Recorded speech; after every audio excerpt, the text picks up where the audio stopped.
Jangan lupa like, komen, dan subscribe channel YouTube TVRI Bengkulu dan nyalakan lonceng notifikasinya.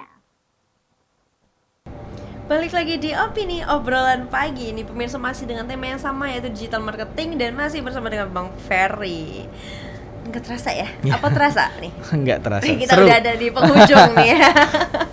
Seru sekali bahas profesi ya Bang ini ya, karena benar-benar profesi yang menantang juga nih. Nah, kalau kita bahas mengenai pencapaian, apa yang mau dicapai di tahun ini Bang? Resolusinya apa nih di tahun ini? Kalau untuk resolusi pekerjaan, tentu idaman saya itu adalah ke pusat. Baik. Karena kenapa? Konten kreator dari daerah itu nggak akan besar. Salah satunya alasannya karena kenapa?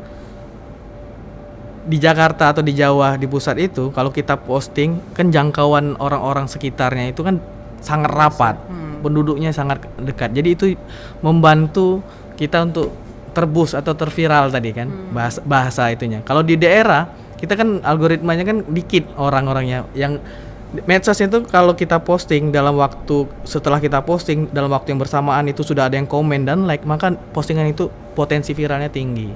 Dan itu biasanya ada di pusat. Ya, karena konten-konten daerah itu kalau dia pingin maju besar, dia harus ke Jakarta. Bukan karena Jakartanya, tapi karena padat penduduknya. Itu membantu, sangat-sangat membantu algoritmanya. Faktornya. Itulah kenapa banyak pelaku digital marketing itu walaupun dia ngerjain konten daerah, dia stay-nya di Jakarta. Itu kalau mimpi pekerjaannya.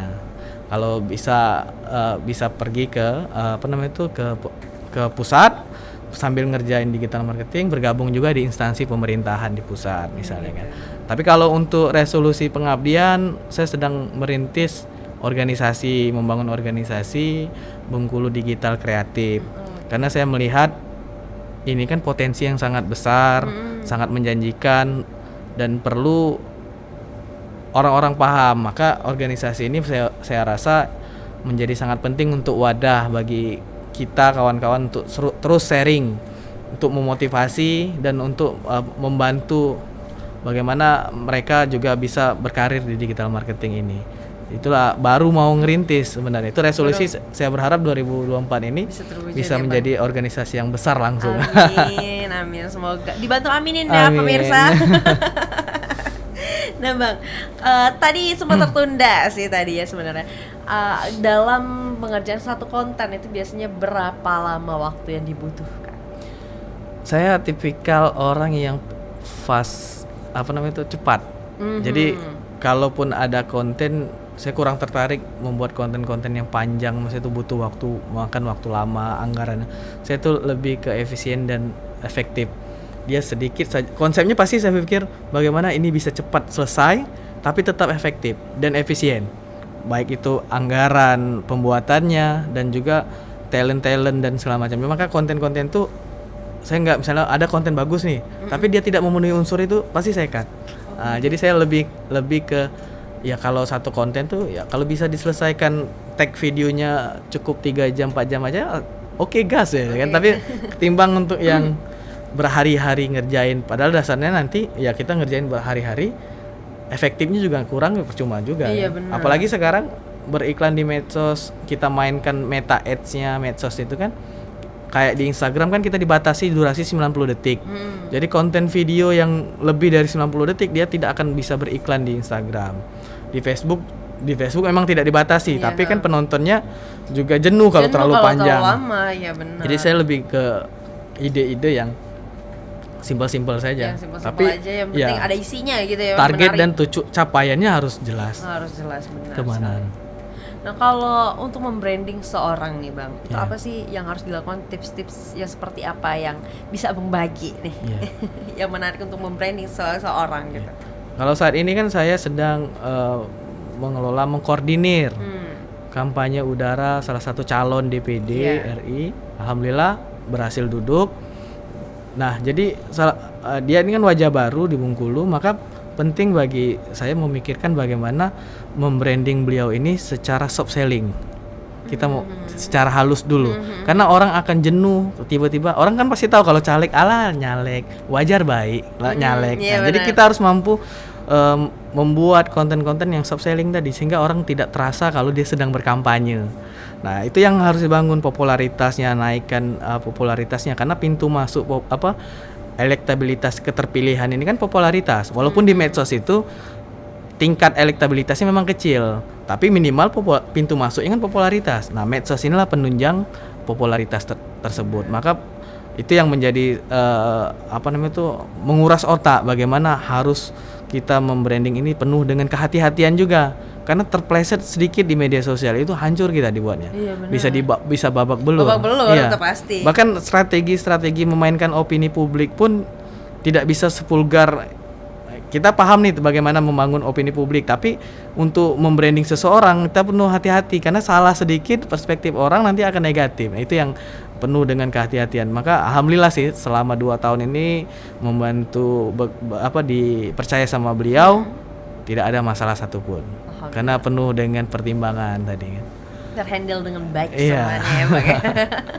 Jadi untuk membranding seorang tuh yang harus diperhatikan itu adalah harus berhati-hati ya Iya. Bang ya, harus berhati-hati karena sedikit aja kesalahan itu biasanya orang cepet banget ngelihatnya ya.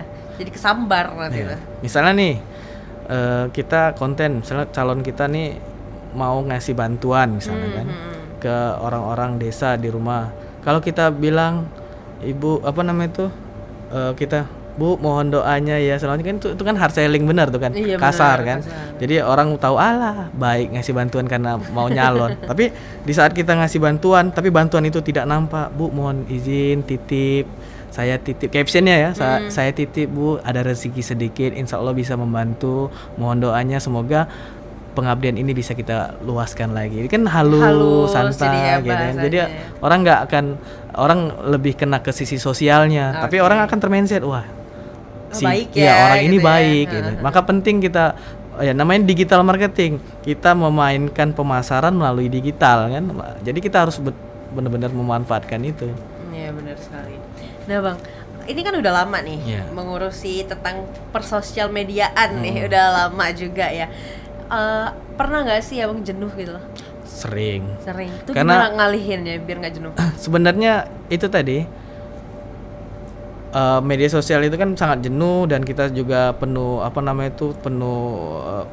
membosankan lah intinya, membosankan. Maka kita harus balik lagi ke orientasi awal. Bagaimana kita harus memikirkan komitmen tersebut. Jadi jangan sampai kita kalah dengan rasa jenuh tadi. Karena mengerjakan sesuatu kan boleh kita tanya sama teman-teman editor, mau ngedit itu aja butuh mood gitu kan. Nah, di digital marketing ini nggak bisa kita mengandalkan mood. Iya, kita mengandalkan target.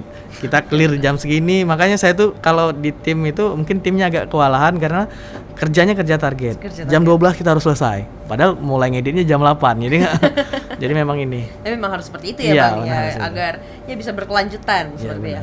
Nah Bang sebenarnya masih banyak dibahas nih, tapi sayangnya kita terbatas dengan waktu. Tapi sebelum kita closing nih, boleh tolong sampaikan dulu Bang kepada pemirsa Opini bagaimana nih agar mereka bisa menjadi digital marketing dan social media spesialis dan lebih melek lagi terhadap digital nih, boleh disampaikan. Ya, baik. Jadi mungkin untuk kawan-kawan dari generasi Y dan Z khususnya, karena ini adalah profesi yang sangat menarik, mungkin bisa dibilang menjanjikan juga, dan saya berharap kawan-kawan di luar situ juga bisa melek. Maksudnya Martin bisa juga mempelajari, jangan cuma sekedar scroll ngabisin waktu saja. Lebih baik kita belajar bagaimana cara ngeditnya, bagaimana cara membuat naskah skripnya, kita memahami bagaimana menjadi media sosial, mengelola media sosial, manajemennya, dan semuanya dipelajari. Dan insya Allah saat ini setiap instansi membutuhkan tim-tim publikasi. Kalau kawan-kawan bisa mengisi pos-pos tersebut, ya insya Allah itu bisa membantu karir kawan-kawan semuanya. Mungkin itu saya berharap ini menjadi salah satu isu ataupun pekerjaan yang memang mulai diminati. Bukan hanya sekedar bermain media sosial saja, tapi kita juga sebagai pelaku, pembuat konten-konten kreatif lainnya itu. Oke, Abang terima kasih banyak ya Bang ya, karena sudah membersamai kami pada hari ini. Semoga resolusinya bisa terwujud hari ini. Amin. Semoga bisa berbincang-bincang kembali kita ya di lain waktu kali ya. Dan pemirsa, terima kasih banyak karena sudah menyaksikan Opini pada pagi hari ini. Jangan lupa terus saksikan Opini pukul 8 pagi hanya di TVRI Bengkulu. Saya Utar Novadini mewakili kerabat kerja yang bertugas pamit undur diri. Sekian dan terima kasih. Wassalamualaikum warahmatullahi wabarakatuh dan sampai jumpa.